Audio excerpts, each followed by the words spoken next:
can't even see it. We're professionals. That's you. That's your cue. All right, in.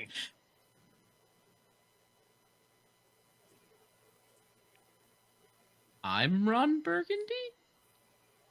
Welcome back to the Overexerted podcast, brought to you by three gorgeous, famous hosts who all are just the best people in the world. So kind, so nice. I'm talking about the other two hosts, not myself. But I am here as well, your host, Benny, and this has gone on too long. Who else do we got? It's not an intro if we don't have 30 seconds on the clock. I am Heath. And I am James. And I guess today we're talking Lorcana? Probably. Don't count out alternatives just yet. We got plenty of time for segues yet. There might be other things. I would never talk about another card game. Never. What are we talking about today? Last week, can we talk about last week for a second, actually, before we talk about this week? Because holy cow, quite the response last week. Yeah, that we was went from like 30 views on YouTube to 500. Yeah, it's definitely a big topic. It's a very important topic, something that a lot of people care about and are very invested in. So. I think the viewership numbers back that up.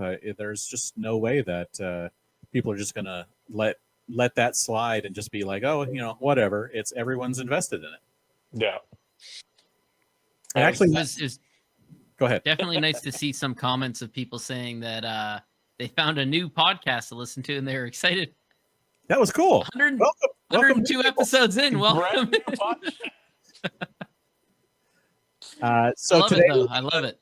Yeah, we're going to talk a little bit about the Lorecast last week, which happened after we recorded, and some of the clarifications, the non-clarifications, the general feeling of what happened there. And then we're going to talk about the PPG event that happened in Texas, a 10K and a 15K, and all of the decks that showed up there, and kind of what's happening in the meta right now. So hold on. We're actually going to talk about Lorcana. Probably, maybe. So there's a 10K and a 15K in Texas. Yes, run by PPG. Yes. Hold on. Who used to do the DLC events? I see where you're going. If only there was a way we could have PPG do these events so that we could have 6 of them in a year or something. In 6 months. Anyway, that's crazy. That's crazy. There's our segue. Our ship is not sailing the Azurite Sea. Yeah, right. Oh, yeah. That ship crashed All right. into the Azurite Sea. Let's get into it. The Lorecast summary. Okay, so I did not put this together, but someone else did. I found it. Someone posted it in one of I think in the Citizens of Lorcana Discord or something like that. So I stole it. So whoever did credit this, to somebody out there. Somebody out there. One of a million out there, And I like that they put it on the Arcasia's Island background, which is very cool. It's very nice. I like the little leaves. I do know that. So Lorecast summary. First off, right off the bat. We're not seeing anything if you're going to share there. I am sharing. Mr. Dennery. I see it. Oh, I don't. Okay. As long as you guys see it. Yeah, we can see it. Okay, first up, no additional DLCs for Season 2. What has been announced is it. Done. Yay! So, I mean... I'm not salty. I am not Was still anybody salty. surprised at that? Not too surprised, but on one hand, it sucks. On the other hand, we don't have to be hopeful, right? Yeah. I mean, that was, okay, kind of jumping to a whole different topic that we wanted to talk about. I guess it is still the same thing because it's the Lorecast. But the one thing when they're like, oh yeah, we really wanted to have this a bit different and a bit better, but it was part of a big puzzle that we were trying to sort out all the pieces. Okay, but you literally put all the pieces of the puzzle in one corner. You haven't finished the puzzle. You've done one corner, and you guys are known for puzzles. I'm just saying. A puzzle, you could put one piece in this corner. You could do maybe some of the edge over here, and then maybe some of the bottom edge. I mean, I'm just saying, if you're going to plan 3 events in a year, maybe let's go East Coast, West Coast and Central, South Central, preferably, because you got like Northeast, Northeast, Northeast. I would have been fine going to Oregon. I would have been fine going to Oregon even. I would rather go to Oregon than Richmond, Virginia, or Milwaukee, or I feel like you're throwing some shade on Indianapolis. Oregon here. All right, let's. No, Let's focus on- Oregon's absolutely beautiful. I'm just saying. So no more than 3. I don't think that was a surprise to anyone. What I wanted to know was why. James, did they say anything about why? I mean, theoretically, the answer of why is there. We had this puzzle that we had to figure out, and this is We basically failed horribly. what we ended up with based on all of the options we had. Is basically what I got from what they were saying. There wasn't there was no super clear why. Like, there was no. These are the only locations that we could fit this many people in on the dates we wanted. There was no answer like that. That was implied, but not said outright. I feel like you just hit on the theme of the entire Lorecast, implied but not said outright. There were a few things said outright. Yeah. So, season 3. Here's. I guess this is good news. Season 3 will start immediately after rotation next year, which means there is going to be no gap between season 2 and season 3, and it may even be that the championship for season 2 is running at the beginning of season 3. So Did they say that there would be a DLC in season 3 in 2026? Because you can start the season and not they did. have a DLC. There will be additional DLC events in 2026 as part of season 3, but it cannot happen until after rotation. So the earliest we will get another DLC that is not announced, but it will be part of season 3, is September next year. Yeah. So over a year away. Yeah, then it would have to overlap because the September Euro Continentals or Right, Euro exactly. Continentals are in September. So season 3 may not Worlds start. isn't before October. Right. So season 3 may start in October, right around the same time that Worlds does. Yeah. So we'll see. Because you wouldn't assume that they'd make the European players go straight from a mid-September Continentals to an end of September Worlds. That would be brutal. Right. So presumably they give them at least a month. So that puts us at mid-October at the earliest for Worlds. Right. But is season 3 only going to be West Coast? No, they did not Just announce wondering. anything. They did not announce anything. Just that there would be events, and that people would be happier about where they are. So we shall see. I think that Worlds can happen while season 3 is going on because there's only going to be 38 people in Worlds. Mm-hmm. Yeah, but it just feels muddled at that point, don't you think? It's possible, but this is very truthfully, and I think that they know this, and I think they did say some version of this. This is not the optimal situation that they were hoping for to have season 2 be, and so having things go slightly askew, I think, may happen as we go, as we can see with where the things were located. So I think that's just going to be what season 2 of Disney Lorcana is going to be remembered for, is everything was off. Yeah. Really, this is season 3. Season 2 was no DLCs. Let's be honest. The player cap was announced as staying at 2,048 for the main event for season 2 events. And so officially half the capacity. Yes, roughly half, because a couple of them were 1,000 people. That's true. So not exactly half. It's almost half. It's like 60%.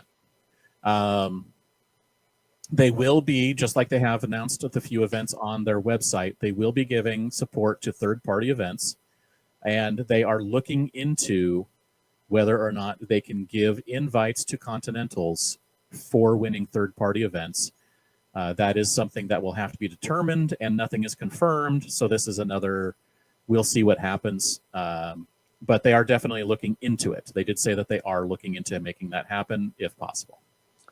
I would like to officially be the first to declare that when Ravensburger teases something and then doesn't follow through on it, that needs to be referred to as pulling a quest.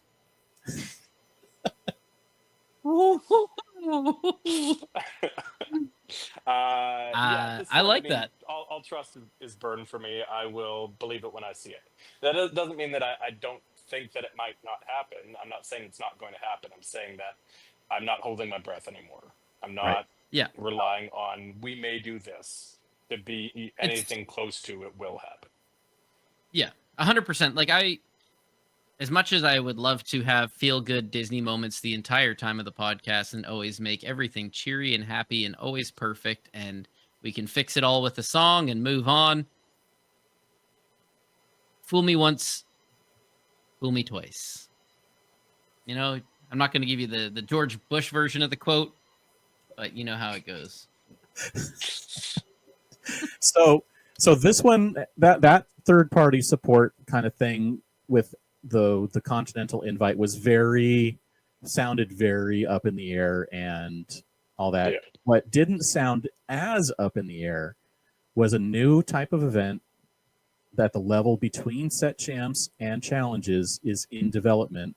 Nothing's ready at the moment, but they're hoping to have something at some point. So this one sounded like it's something that is actively being worked on and in some form will show up, whereas the Continental invites for third parties is something that may or may not happen and is just whether or not they can figure out a way to make it work. So I think we are going to get some kind of regional events in the future. For sure, which will make Martin happy. I feel like that. I mean, me too. He's just big banging the drum a lot more than me.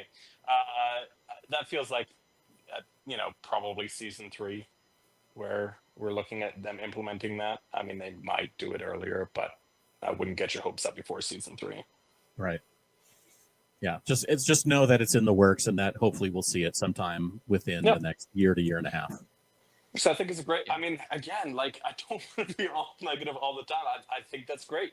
I think that is a great step. I'm just finding it hard that they, one, sat in silence for a few days, and 2, when they finally came on the Lorecast, it was a bunch of words were said without much actually being addressed. Right. I don't know what happened, but they said a couple times that Coop wanted to be there and wasn't able to be there, so we'll have to talk about that next week. So I don't know if it was a sick day, a personal day, what kind of happened there, but anxiety over addressing this massive. But it felt difficult because it was like it felt a lot like, hey, Bruno's a person, but we don't talk about Bruno until next week. We don't talk about Cooper. So next week's, which is now this week's Lorecast, should have hopefully more organized play details that are a bit more concrete. Yep. When Cooper, not sure what his exact title is, but he's in charge of organized play for Lorcana. Yep. I'm hoping we get enough information because I don't want to sound negative again, but like if I hear we can't talk about that right now, after getting we can't talk about that right now, like, oh, well, we can talk about that next week. We can't talk about it right now. And then he comes on and he's like, oh, we got a lot of great stuff to discuss. And then somebody asks a question. He goes, well, we can't talk about that. I'm going to be like, oh, yeah. The chat management was horrible. Like, just don't address it if you're just going to dismiss it. That's something that was brought up. Multiple times, of course, in the chat, people are commenting about a judge program and an online client. And they did reference it. They said, we do see it. There was nothing they could say. They say, we see it. We understand you guys want it. And that was it. Yeah. So, that was my favorite. Yeah. The problem is that, Rochelle and Greg, they can't say more than what they are allowed to say. What they have been given from whoever is in charge of here's the things you can say. And it's unfortunate that they are the faces of this, and that we have to, that a certain amount of the responses back are to them because they are, again, the mouthpieces and the faces that we are seeing. So understand that we understand that you are not the people making these decisions. You are just the people we're hearing it from. Yeah. And that's the thing I also wanted to address is like, for everybody out there who's attacking Greg and Rochelle, have you never worked a job where you personally couldn't share any information? Because let me tell you, they would love to. They're not allowed to. So if they did know anything about any of these things, they literally cannot say it without risking their job. Is it going to make you happy that they go, oh, by the way, there's an online client in the works? Yeah, I'm sure a bunch of people are going to jump for joy. But they literally cannot say that if there is one. So this is where I have problems, because I do not blame Rochelle or Greg at all. In fact, I think they've done amazing jobs at what they are skilled in doing and able to do. I always I'm in business. I think about the business aspect of things. I think about the leadership for Ravensburger, at least this division of it, because I'm obviously the main head of Ravensburger is probably not involved in this all that much, but whoever's in charge for this element of Ravensburger for Lorcana, it's like, I don't know if their hands are tied, if it's a Disney thing, because there's that rumor out there. I can't imagine that, Disney is doing anything other than controlling how the IP is presented. I can't imagine they're holding their thumb down that hard on what is conveyed about organized play. I don't really buy that. So for me, that's got to come from Ravensburger. So then the question becomes, what's that? Nothing. Sorry. So then the question becomes, why are we making these decisions, right? And if we're making the decisions for a business-minded purpose, own that. That's okay, but let's own it. Let's speak to, hey guys, we were waiting to get someone in like Cooper and, trust him to execute on that process. That took a little bit longer than we anticipated. By the time that we went to action it, things were booked up. We had to stick within, these certain timelines for, one reason or another. Just own that. But just saying, this is the best that we could do, and just leave it vague at that. So if Rochelle and Greg can't speak to that, then put someone in the chair that can. I don't care who it is. I don't care if you're as entertaining as Greg. Greg's really good at being entertaining. That's a great skill set of his. I love that. But when you're addressing something like this, it's not the time to be entertaining anyway. So I don't care if you put somebody in that isn't, a great face. Put someone in that can say something. And so I feel for them being put in this position where they can't say anything, but they have to say something. And so inevitably, what they're going to say is going to feel like, a cop-out, frankly. Less than because they just can't adequate, say yeah. anything. Yeah. But yeah, like I said, I kind of almost wish that they just kind of said we can't really address anything on that right now, because hearing oh yeah, we are aware that people want to judge program in an online client. Anyways, moving on. It's like, yeah, I'm aware that there could be aliens, but that doesn't fix the fact if there is or not. Saying you're aware of something doesn't really help the news. It's not going to help people's frustration. Yeah. And I don't know. It was kind of like, I think being more real about it. Hey guys, I get it. We've heard it, and we're not dismissing it. It's just not something we can talk about right now.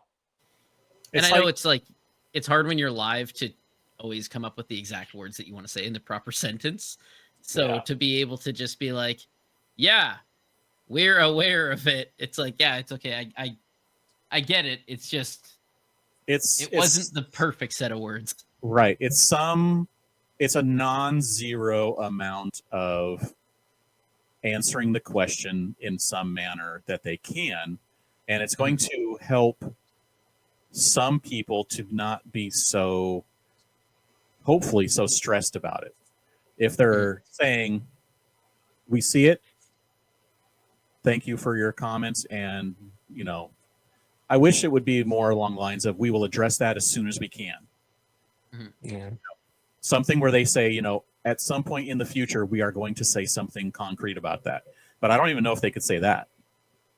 Yeah, And quite frankly, at this point, I don't know that I even want them to, because I just don't want any more promises at this point. I want certainty or nothing. That's fair. Okay. All of that being said, we're going to end on happy news from the Lorecast. And it is certainty. This is certainty as well. Yeah. And that is Hiram and Fortisphere are not banned in the Infinity constructed Is form. this a happy note? I thought you said happy note. It is a happy note. Now, It's happy for blue steel and red blue players. Yeah, I was gonna say, if you like Sapphire Steel, they could immediately get rebanned like after the very first event, but right now they're not banned. So for all of you who want to play your Hirams and your Fortispheres in Infinity format, have at it. All right. So right before Indianapolis, I gotta dump all my foil Fortispheres and Flabershams, and then watch the tank again after they are inevitably banned. Yes. So now that it's unbanned, everyone get rid of your foils. As people, start prepping for Infinity format, get rid of your foils, because who knows what happens. All right. Whoa. There's still going to be the whole new World Infinity format in December. Yeah.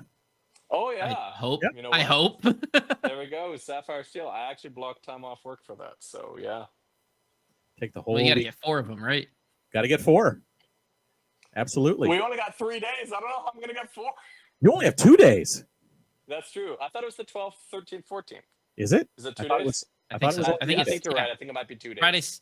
Friday, Saturday, Sunday is what I thought I Maybe. remembered. Okay, it's 3 days. All right. So you got Regardless, to play it's 2 not in 4 one day. days. Whatever. You got to play it is, 2 in it's not one day. 4 days. Yeah. Somehow, it's like I need to convince 2 stores to be like, okay, I need one of you to start at 8 a.m. and the other to start at 4 p.m. No. It's easy. So you go to one store and you go, yeah, I'm here for the Infinity event. And they go, okay, perfect. Because it's a participation prize, we're just going to hand them out now. And then you pick it up and you walk out. We call that pulling the Continentals. No, stay for one round. Make sure they're at least 2 years apart, so you can stay for at least one round. I stayed for the limited events. I just didn't do the constructed. Yeah. No. All right. Was there any other happy news from the Lorecast? You mentioned partnering with third-party events. Actually, if there isn't any other news, I've got a thought on something connected with that, which is happy news. I have any other. I have a possible rumor that I've connected heard. with what was on the Lorecast. Yeah, it's connected to the Lorecast and PPG, so maybe. Okay. I don't know how 100% or not 100%. I don't know how true it is at all, but what I've kind of heard through rumor mills is that when Ravensburger and PPG separated, PPG took what would have been the DLCs and turned them into events. Don't know how true it is. I mean, it makes sense, right? Because one of them's in Dallas, where they had a challenge last year. Yeah, makes absolute sense. It's really tough because how many PPG events are we already firing off currently? Yeah, or set up to fire off. Hard to believe rumor because they say you need to organize these things a year and a half in advance. You know, that type of thing. It's like, so they probably did. So it's actually connected with that my thoughts were as well, which is PPG announcing not only this series of tournaments, but the fact that it's all leading to a 50K invitational. That you can get invitations from winning events, I think placing in events as well, and you'll also accrue points throughout the season, and there'll be a certain amount for the points leaders based on a pass down. So a 50K invitational. Was that PPG that announced that? Because I know that CCS announced one as well. Oh, was that CCS? My I think it was apologies. CCS. Sorry, everyone. Psych. Well, The old same bait and switch. description, but with CCS. Okay. Sorry. My apologies. I thought it was PPG. Their color scheme is relatively the same. And I'm just trying to envision it in my mind. Yeah. No, But CCS, Charlie's Collectible Show announced a 50K Invitational that is going to finish at some point after a series of events where you can earn your way in. If PPG chooses to steal that and do that as well, that'd be great. Yeah. If CCS, Ravensburger also chose to take that idea where every time you compete in these, set champs and weekly events and stuff like that, kind of like Pokemon where you gain points and then you can get invites to invitationals, that might be a pretty good thing, a little regional event. I mean, move on. They'll probably factor in how this works with their regional plans for what I inevitably assume is a season 3 implementation. Yeah, it's effectively what it is, right? Reward those who do well and often. Yep. Mm-hmm. Not That's the two things, well and often. Not necessarily well enough to win a challenge, but well enough to do well consistently and often. Oh man, Dan from the Forbidden Mountain would have cashed in on right? points, a point system. He was always like just out of day 2, almost every single time. Like I talked about DKP being the most consistent on last episode. In terms of non-day 2s, Dan absolutely crushed it as the most consistent. Heart broke for him every time, but he would have absolutely benefited from a point system. Absolutely. Well, that's the thing. Like back in day 1, I kind of felt like that's what they were going to do. And so I was showing up to 3 events a week just at League and gaining as many. You're only like 4 years ahead of time. Right? They had a point system going where they tracked it at the store. And I'm like, I'm showing up every single week. I'm getting there. I'm going to get the special cards. I'm getting all this stuff. Winning my leagues because I'm showing up every single week. And then seeing them crumple it all up after it was done and toss it in the garbage and go, oh, hold on a second. I've tricked myself here. Yes. All right. Are we ready for the next subject for the day, which is about PPG? Because they held an event, as we mentioned, in Texas this weekend. 2 events. They held a 10K on Friday and then a 15K on Saturday and Sunday, where the Swiss was on Saturday and the Top Cut, I think it was the top 16 on Sunday. And let's talk about that. Did you guys manage to watch any of it? I watched all of it. All of it. I watched a small portion. All 3 days. Wow. Yeah. What were your? Well, let's start at the top. What were your overall impressions of the event? Of how it was held, or we talk about the metagame? A little bit of both. Let's talk about it. Let's talk about how it was held. I think really well organized. Not surprisingly, we're used to PPG events now, and especially how they elevated their game through the season. Because when you're watching the stream, you can kind of see behind the players. Oh, my tracking's on now. You can kind of see behind the players, and so you could see the crowd back there. And it looked well organized and abundant. There was a lot of players there doing side events as well as the main event. So imagine you've got like 450 players in the main event, and then you've got side events as well. It's not necessarily DLC level, but massive considering it didn't have the prize support of DLCs. So appreciated that. Commentators, we had Katie, we had Dan was doing like the interviews. Yeah. We had Liam, Aaron a little bit, and then we had Dick. Bad for the brand, Mr. Bad for the brand himself. Exactly, Mr. Bad for the brand. And then Dick Burns himself, yeah. And then when he did not make Top Cut, they brought Wonderland, Luke. They brought Luke, yeah, absolutely. So I definitely thought they got better as the weekend went. Like Liam, obviously, played throughout. He's had a lot of practice, but I feel like Dick got stronger as the weekend went on. I think he's done a little bit of casting, but maybe not as much as the rest. Katie, I hadn't listened to a lot of her casting. I was really impressed. Not that I mean, maybe I shouldn't be, but I was really impressed for not having heard her before. I'd heard Dick a couple of times, but I haven't watched much of the what is it, the ISL or what's ICL. the ICL? Thank you, that she casts. So I hadn't heard a ton of that, and I was really impressed.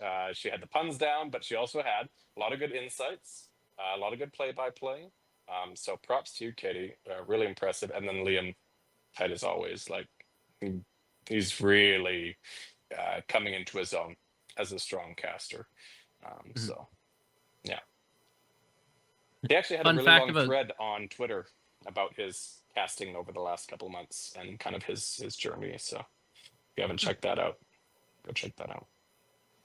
Fun Sorry, fact what were you about gonna say? Katie, she said she wanted to start a podcast called Overexerted and was like, what a great name. And then looked it up and was like, oh, it's already a podcast. Did she really? Yeah. She said that. I met her at D23 and I can't remember if she said it there or if it was in like a different chat. And I was like, well, I mean, get this thing off. could have always just joined and made it better. I mean, before you guys joined, obviously. Before you. Oh guys. yeah, sure. All right. Did So my audio just go up, by the way? Because my audio just changed for me on my end, so I just want to make sure I'm not too loud. it's kind of like a little bit, not like super high spot, but just a little bit. All right, It's beautiful. It's beautiful. It'll be fine. Thank you. Sure. People, just keep your hand on the volume, people, because you never know what's going to happen. Right? With Heath, you never know. Let's talk Got about the voice of an angel. Oh, sweet serenade. James, would you like us to stop interrupting you? No, that's what this is all about. What This is how we make it a 2-hour episode. Right? Let's talk about tangents. So, pad those numbers. Yes. Let's do that. what tangent do we have to go on today? I don't know. Benny, you've always got the tangents. Comic-Con is coming up in like 3 weeks. Yeah. Which is why, if you won't know this, but we're recording this like an hour later than we planned, almost, because I was late because we had a long live podcast on Comic-Con. Comic-Con is huge, and Comic-Con is a lot of fun. And I don't know if there's going to be any Lorcana officially at Comic-Con this year. We have heard nothing. Last year it was on the IMDb boat, where they had like one little section where they had showing stuff off, and anyone who like went to the IMDb boat was able to get a free pack of cards. It was pretty cool. Oh, How do you feel like you had Comic-Con on a boat? That's Well, there was awesome. a boat. I mean, Comic-Con's right there in the harbor at the water, and so there was Okay. one of those big boats. They IMDb takes over a big boat and just has like a small activations and stuff on it. So it's pretty cool. If they have boats, if Lorcana ever gets big, they need like a Steamboat Willie style steamboat Yes. to be painted black and white to be the Lorcana. That would be yes. awesome. Other than the big three, because those are, those don't need any marketing, any push. The other TCGs, are they more well represented? I'm not that familiar with TCGs at Comic-Con. Like One Piece and, kind of. I mean, One Piece is massive at Comic-Con this year. They are doing so many different things, but it's but for the all. TCG It's or for just all- the story? Yeah, all yeah. different things. Yeah. The anime, the manga, everything. They're doing it Slowly all. rising up. There is 0 Union Arena. Yeah, I But- know. There's like I just- maybe 6 players in BC of Union Arena.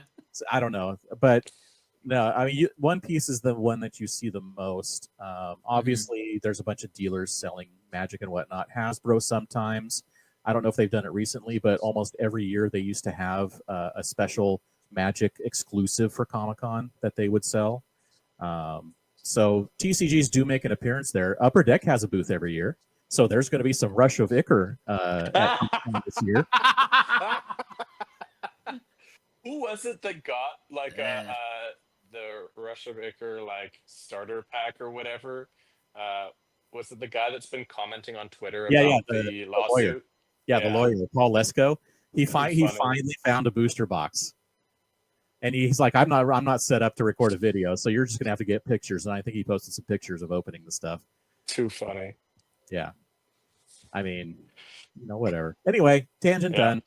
Back to it. Uh, Meta game this well, week's meta game. speaking of which, if you haven't checked out James's other podcast for What's it? SDCC? Am I getting those letters correct? Yes.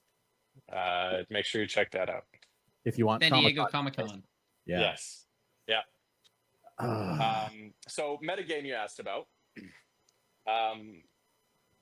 Interestingly enough, a lot of people have been commenting about how diverse the meta has been the last two sets, other than the Sapphire Steel blip on the radar. That people have been talking about how diverse the meta is, and yeah, to a degree, I would say it's diverse, but you wouldn't know it necessarily from this event because it felt very overwhelmingly red, blue, amber, steel, and instead of ruby amethyst, the third big one was some form of emerald discard. So I guess you could say that's variety. Is it emerald steel? Is it amber emerald? Is it amethyst emerald? But it's just emerald discard with a slightly different package attached to it. So all three of those feel like pretty similar decks. Ruby amethyst was surprisingly underrepresented. Like, it's still there, but for how big it's been in the history of Lorcana, it felt pretty underrepresented. This was just one tournament, just 457 players, I think, but still really dominant, especially in the top brackets. It felt like 16, all weekend I was watching those three decks. Yeah, so this is the 15K top 16. There is no Ruby Amethyst in the top 16. Yeah. Which is crazy.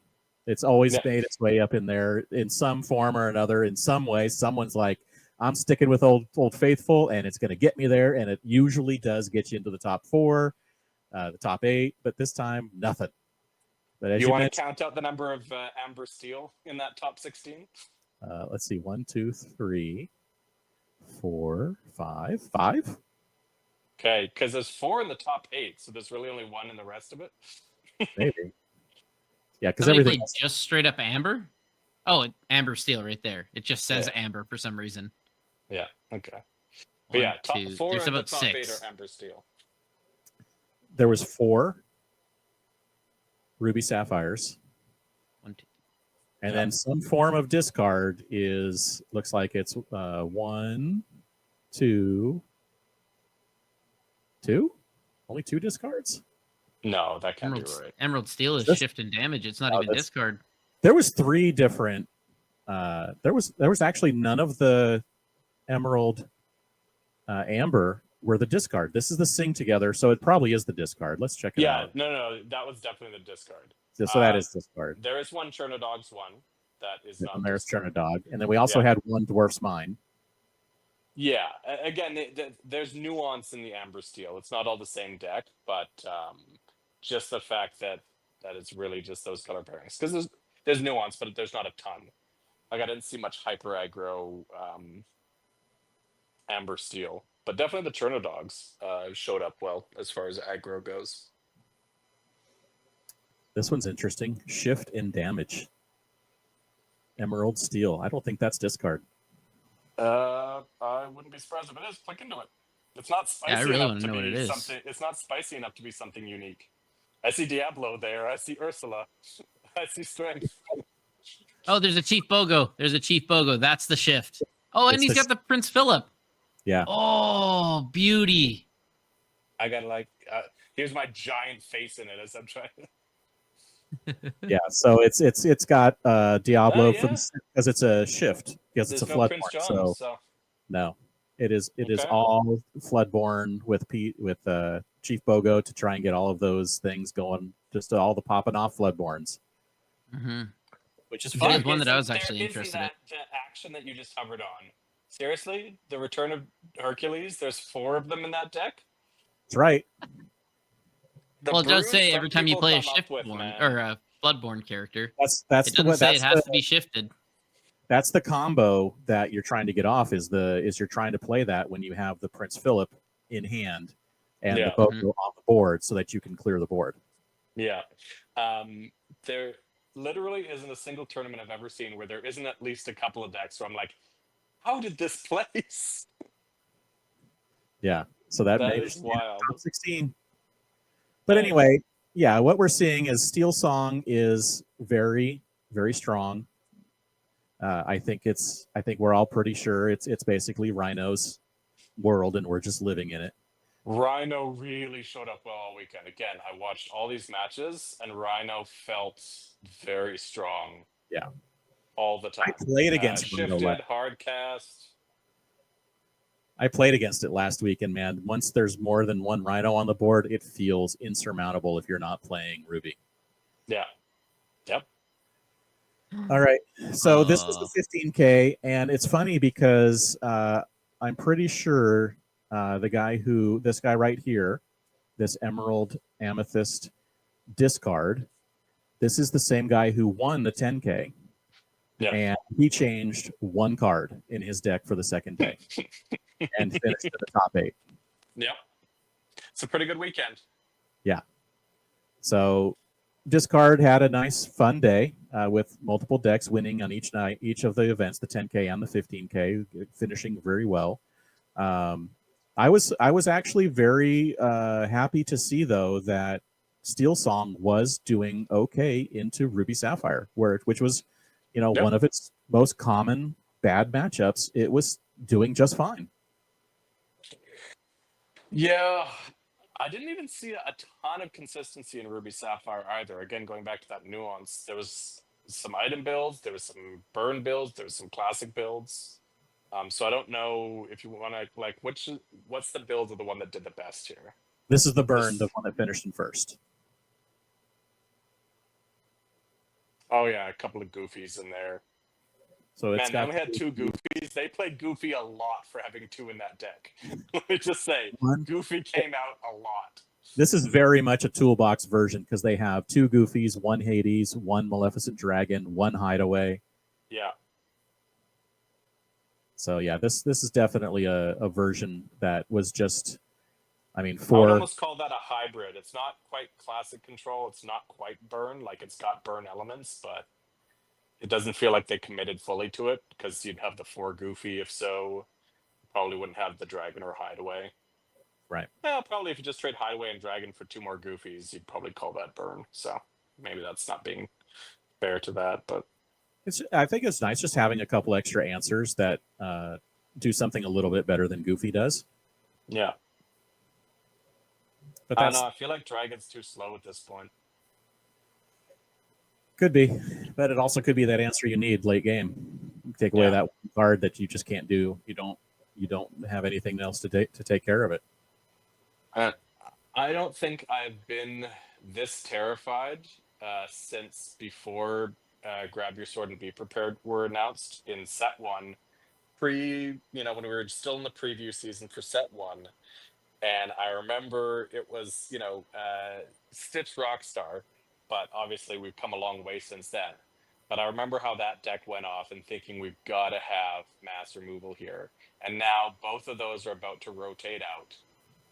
I'm thinking to myself, they better print something, reprint those, print something, because otherwise we're in a world of hurt. Look at what's doing well. Yeah, look at this right now, in a world with those things. This is the second place Steel Song deck, and they're like, you know what? I don't want Discard to have all the fun. So let's throw in Daisy, and You Have Forgotten Me just for that little bit of extra spice to get that little bit of discard so that, I could join in that party. I'm just glad to see something that I wondered. Like, there's another content creator that's like, oh, I've been doing great with this deck and posted something similar to this. And I'm just glad to see that somebody had the brains. You got Rhino. You shift him real quick, and you got Along Came Zeus that you can just sing with a Rhino. The content creator didn't have it in there, but this guy knew what he was doing. I've been sitting there going, how come no one's put Along Came Zeus in? It's just Zeus is definitely back in form. It's so good. Yeah, I mean, most of the time you were running 2, maybe 3 Zeuses in Steel Song. And now, 4 of it just seems so smart now because you now have your 2-drop if you have to with the Ursula or the Troubadour. But now you have Rhino who can sing it immediately on turn 2. And take out the only other thing that could take care of him on the field. Yeah. Oh, yeah. So there was a couple points where there was Rhino Chicken. happening between two Amber Steel players that were like, well, if I quest with my Rhino, he can challenge into it and then storm. And then the next, so he didn't quest, and then the next player you could tell was thinking the exact same thing and held off and didn't quest. It's like, yeah, Rhino is messing with everyone's map. And now you just along came Zeus the Rhino, and they can't do anything with it. You gotta I feel hope. like Daisy and You Have Forgotten Me on their own aren't enough value to see them through. I Mhm. feel like I can guarantee that this player got extra value off of these based on the surprise factor, which is to say, saw a lot of really strong play where players were playing red blue into discard and were holding cards. They weren't necessarily inking as aggressively, they were holding cards. And I guarantee you that, going into Amber Steel, there's a lot of red blue players that are like, I don't have to worry about discard in this deck. So I can run down to 1 or 2 cards in hand, my best cards, and Yeah. not worry about it. And then along comes Robert and rips them out of there.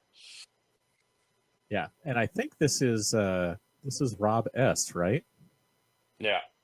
Yeah, who had a pretty big showing early in the competitive circuit of Lorcana, and honestly, I haven't seen him playing for a few months. I think for a little while. At least not that I've seen it at any events. Now we haven't had any really major competitive events, DLCs in 6 months, but I haven't seen him at any of the CCSs or anything either. So Yeah. it's nice seeing him come back. There you go. Yeah, no, did really, really well. Really strong gameplay throughout the weekend. Some really good moments. The most horrendous ink management. Exert your ink and keep it exerted in your opponent's turn, please.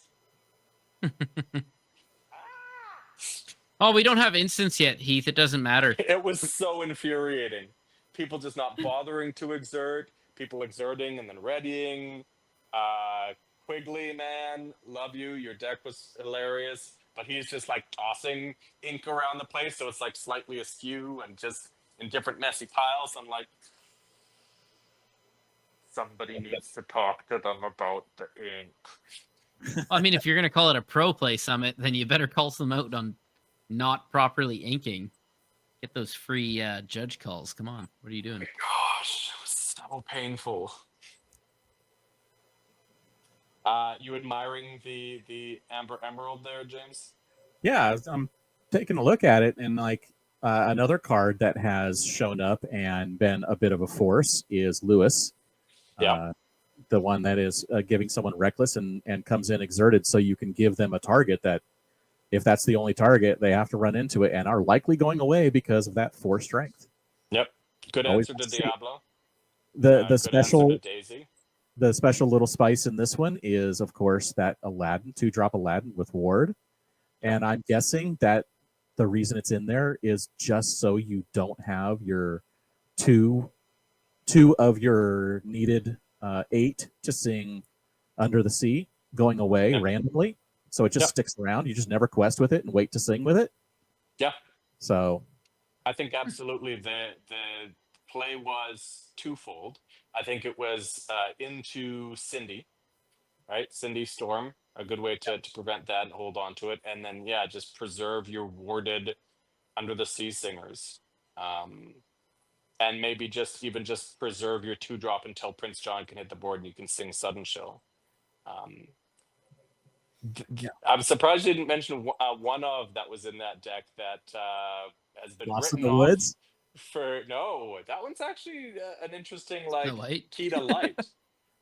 There's a card that we've written off, that I certainly wrote off from the start of the game as one of the worst cards ever to be printed. Lady Tremaine, 6 cost, uninkable, 1/5, 1 lower, that gets an action back. It's like, do it again. You know what? Yeah, do it again, but do it again on a body that muses can bounce. Muses can bounce it. Yep. So you only need one. It is hyper inefficient, but it is super useful. So look for Quigley's match. I think it would have been on the Saturday. Look for Quigley's match, and he was playing Emerald Sapphire, and he got up to all the ink in the world, and he just kept playing Lady Tremaine and bouncing it back, and playing Lady Tremaine and bouncing it back, and getting a combination of Under the Sea multiple times, and How Far I'll Go up multiple times, and I don't even think he was playing optimal lines. He just had so much ink and so much things to do that he's just like, Just play all the cards. yeah, it was pretty So, funny. so basically, what that comes down to, looking at the 10K, and which we didn't pull it up, but it's basically similar decks. A lot of the same people finished at the top. A little bit more discard in that one, but yeah, same. Yeah. So basically, what we're seeing is, as you mentioned, multiple forms of discard: Steel Song, or Amber Steel, something, Yeah. and Ruby Sapphire, and lots of other decks got close. Lots of other decks did fairly well, but these three kinds of decks or colors seem to be locking out a majority of the competition from being able to finish at the top. Yeah, Blurple was nowhere to be seen. Emerald Sapphire was cute, but it didn't really place. And Ruby Amethyst. Ruby Amethyst, nowhere. Emerald Amethyst Tempo, nowhere. Yep. Very little aggro made it in. Like you said, one Chernodog deck and one Mines deck. Yeah. That's it. So if you're wanting to pick something for Set Champs coming up, which starts this coming weekend, be aware that this meta is probably going to help determine what you're seeing, because this is the biggest event leading into Set Champs, and everybody saw that Amber Steel and discard, and Ruby Sapphire always has been big, but I think that Amber Steel and discard showing so well in all the forms that they were in means that you're going to have a hard time figuring out what you're going to be facing at Set Champs. Yeah. Which interesting. What for me was an interesting thought was, like, I've been playing Emerald Steel a lot. It's like, which discard do you go for? And I have a theory about what's best into what, but it's not, fully thought through. Wonder what you all think. Which is, I'm pretty sure that Amethyst Emerald is best into red blue. That Emerald Steel is best into mid range. And that Emerald Amber is best into aggro. So I played at the beginning of last set. I played for 3 weeks. I played the Emerald Amethyst discard, and I did very well. And that was when the Sapphire decks were just rocking. Yeah, and I still did fairly well. So I do agree that deck can go well into some other decks. So if you were going to pick a discard and you had never played discard before, Emerald Amethyst is a fun one. Is there any feeling in Lorcana better for card draw degenerates like myself than turn 2 shift Diablo into Sing Friends on the Other Side? I have never been more awesome up than the thought of shift Diablo into Sing Friends on the Other Side. Yeah. Glorious. I mean, personally, I like shift Diablo to sing Storm Rage on. One card and eliminate something. It just feels. I personally like knowing that you have one less character on the board, and I got one extra card, which not really extra. It's replacing itself. But I'll agree with you if that character happens to be Cinderella. Other than Cindy, no, or an opposing Diablo. But other than those two, no. Just into man. There was several matches where it was like turn 2 shift Diablo, Sing Friends into turn 3 Sing Friends again. It's just like to play Prince John. Yeah. And then you're off to the races of having 50 cards and your opponent has. Legitimately, there was multiple matches where the Emerald player just had a stack. Just a I did one of the matches I was watching. I think it was I don't remember which one. It might have been Liam. Was like the emerald, amethyst, or whatever the discard players. Like they're not like having to think through their lines, and that's taking them forever. They're having to go through their hand and figure out what they have, and that's what's taking forever. Yeah, figuring out what they have to be able to play, not just think through their lines. You know what? Speaking of massive hands, because this is the card that I thought would lead to it. Surprisingly, I didn't really see much, if anything, of Beyond the Horizon. That didn't seem to factor into any of the Emerald Steel decks, at least the ones that I was able to that were on stream. So maybe it's a little overhyped. I don't know. It got me in a game on Monday night last week. It destroyed me in one game last week. So yeah, in the right circumstance, it's a very good card. Oh yeah, I'm not saying don't include it. It's just I thought it was going to be like maybe ban worthy, and it looks like it might just be a card of many cards. Yeah, a good card. Yeah. Yeah. All right. Is that pack just floating there? We actually have time for you to crack a pack this time. Which one? That one or this one? Oh gosh. I gotta go find mine. All right. Let's do this. Oh, perfect. I got time. I got time to open two because he's trying to find one. Gotta get that fixed. Pump it into my veins. Calhoun. All right. That's definitely Disney appropriate, Ilana. right? Chaka. Mushu. Mushu's all right. Anita Radcliffe. Eh. Genie. Oh, Genie. We've established Genie is sick value. Madame Medusa. Chipper. Yep. Nah, it's just fine. Trials and Tribulations. Yeah. Basil of Baker Street. Nice. If you can get to him. Yafar. In draft, it's hard to get enough. And a foil Iago. What is this? D23? I think it's still Genie, man. It's hard to beat that value. Yeah. Yeah. Hey, so I have one. A singular. Wait. Trying to just hog all Crinkle, the crinkle. airtime. Crinkle, crinkle. Like, look what I just pulled. That's weird. Out of Reign of Jafar, that you pulled a Japanese English Reign of Jafar. That you pulled a Japanese first chapter enchanted. Yeah. In a top loader too. In a top loader. Hey, right? That was a hefty pack, man. Yeah. Spoiler alert for anyone that hasn't watched James's box openings, box breaks. I watched both of them yesterday. Some good cards, right? You did very well. Yeah, I'm pretty happy. I mean, look, I got. Imagine if it was a draft. I put together cards that I would like throw into decks. Yeah. Right. So I opened 4 booster boxes, two Japanese and 2 Chinese, one each of first chapter and Rise of the Floodborn. And the cards I pulled out of there that I would put into decks is like over an inch thick. Yeah, and I mean you could say that with a lot of commons, non-commons, but I'm talking about like the rare plus, the foils, like foil crabs, foil. Language. It's awesome. Yeah. Can I borrow those so I can go to Japan and compete in the DLC? Because that was one thing that they touched on.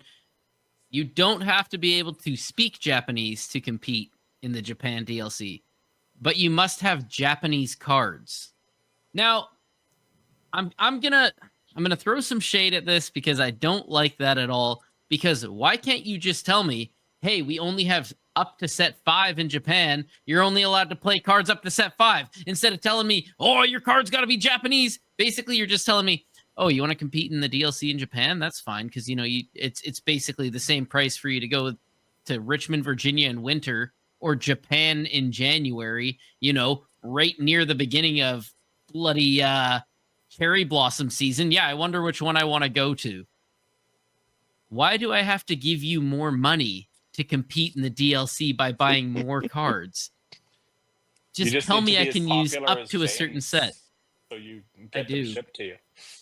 So one of the stories I heard. So here's the fun thing. One of the stories I heard on the PPG telecast this was that someone went. Was it on that, or it may have been under some other thing? But anyway, someone went and competed in Japan at one of the Grand Prix. They bought their deck, all the cards to make their deck from a shop, or like a complete deck. I'm not entirely sure what it was, but they bought the deck before the event. Yeah. Played, didn't place, at the top, went back like 2 days later or the next day after and sold the deck back for more money than they paid for it. Because the deck had done, not maybe he didn't do well, but the deck did. The deck had done well. So he was able to actually buy the cards, play, and then sell them back and not lose any money to do That's it. funny. So yes, So I just got to go and play with a good deck. You got to go play with a good deck. Yes. There you go. Or you just got to ask a lot of people, like, "Hey, do you have some Japanese cards, and can I borrow them?" So there you go. Too funny. You know a guy Anyway, now. yeah, you know a guy. You know a guy who has All right. the James, Japanese. let's. All right, now I'm going to really open the pack. Yeah. By the way, I don't know if you read your comments, James. I did. My friend. I did. I know.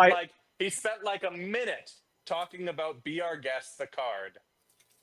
No reference whatsoever. I know. I'm a horrible person. No shout out. Horrible person. Dude, when I'm recording those things, my brain barely works. I'm like so worried about flounder. Like every flounder. Every flounder, he references James multiple times. I did not get Japanese James, Jared. foil, Yeah. Unfortunately. Was it the Chinese that you got the foil flounder? No, it was the Japanese. It's Japanese. Okay, it was Japanese. Yeah, I knew you got a foil flounder, but I couldn't remember. All right, which one it was. Here we go. No. Boo. This one wrecked me in a sealed game. This one's pretty good. Really? I mean, I rated him as like semi-decent for the like 1/2/1 costs. Yeah. Yeah. Television set. Who's this? Solid. Ariana. Yeah. Ariana. Yeah. Put that hand Elsa's on mom. The new crab. Yeah. Yolana. We've got crab at home. Mad Dog. No good. Friend Owl. Sick. So. What is this? Candy Drift. Oh, the Drift. I actually like that one. The one that can banish, right? Basically, or you can give extra strength. The one extra strength, but then you draw a card, right? Arthur. There we go. Yeah. You've cracked a lot of Arthurs on here, by the way. Seriously. Abu. Yeah. Oh, Monstro. 8 cost in draft. No bueno. I just picked one up from a friend at the store to finish my playset, and then I get one, of course. Of course. Yeah, every time. And Basil, I picked up a Basil too. Yeah. Look at that. How is it that like every episode we pull one of like, the higher cards? Right. Always the same. This actually is the body. This one actually is getting play too. Yeah. I mean, it's Arthur. I mean, it's the Arthur. It's really hard to mess with a 4-cost 6/6/3. Right. I don't know, man. That bodyguard is on 2 is pretty good too in some cases. Throw that down near the end of a sealed game when you can throw that in another character. Any bodyguard ever has a use because it's just a distraction. But I think relative to the raw power, it's never going to win a game on its own. It needs to be blocking other things. Arthur can just win a game on its own. There you go. I do want to say the best card I've gotten so far in my packs was in pack number 2. Nice. I like that goof. Other than that, frustrating in some cases. Yeah. So frustrating. I told somebody today I'm going to throw that Goofy in a deck and the Shift Simba, and I'm going to use the Simba to attack something, and then I'm going to quest with the Goofy, and then I'm going to say, I end my turn. And while I end my turn, my Simba will ready my Goofy, and then my Goofy will heal my Simba and ready my Simba. Your turn. Enjoy never being able to swing into my characters. Goofy was played on stream Yeah. This weekend, and performed very well, especially with Smee. Yeah. Very good into Smee. Yeah. That's It's crazy. You like finally hit basically Rhino? Smee's downside now becomes an upside. His downside now becomes ready him at the end of the turn. We are so Yeah. not getting Smee back. Yeah, right. I have a moment of gratitude. Does anyone else have one that feels really impactful for them? Happy to defer to you. Okay. I've got mine, which is, I think, something that I needed personally, which was I went to League this weekend, and I hadn't seen my good friend Stephen Gettle in a while. So I saw him for the first time in a while. We got to play some games together. And honestly, just seeing him again and, just being as ridiculous as we are, we make an odd pair.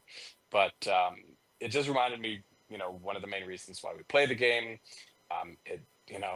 Yes, I want to be competitive, but the fact that this forces me, I'm not good at getting out of the house, guys. I'm not good at getting out of the house very much at all. So the fact that it forces me to get out there and see people that I enjoy seeing, I'm just really bad at making it happen, at initiating that. So that was a reminder for me of kind of the benefit to, quite frankly, my life. That this game is even just giving me an excuse to get out there and see the people that I wouldn't otherwise see, and that I'm very grateful for. So thank you, Stephen, for being awesome, and that's definitely something that I'm grateful for this game. So I put a 100 emoji on that comment. Also, yeah, I've met Steven, and he is one heck of a guy. It's easy to make him get you to get out of there, eh? He's so genuine, like just too nice. One of those too nice guys. Not like these three. Jared, maybe. Not you, Jake. No, just kidding. Just so you know, my love language is insults. So It is. If I'm starting to dig at you, it means that I have great affection for you. So, but please give it back, otherwise I start feeling guilty. I always say this is why I try to be nice in all things, because I'm secretly just a giant asshole. Because for some reason, that's how my mind translates positive feelings towards other people, is just ragging. Yeah, don't worry. I understand. My wife thinks I'm the most annoying person in the world. No. Annoying. I just, no. This is why I like to be self-deprecating as well, because then it spreads the love. Everyone's in the line of firing, including right back at myself. Right. It's that fiery redheaded personality. Oh, absolutely. My daughter has that. Oh gosh, what have I done? All right, gents. A pleasure as always. As any other always. thoughts before we wrap things up? No. Let's just hope that Thursday we get some good news. I have no hopes for Thursday. You know what? I'm not going to hope for good news. I'm going to hope for context and perspective on. Yes, that's exactly it. I'm hoping for a zippity doo dah day.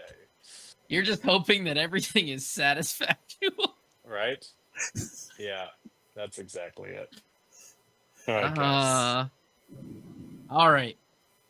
Have a wonderful evening or day, or I guess whenever you listen to this podcast. I guess that's up to you. Have a whatever time it is wonderful that time.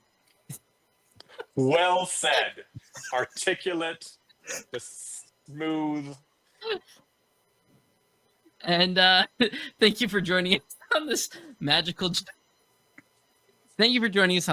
journey, and we hope you'll join us again soon. Bye, everyone. Bye.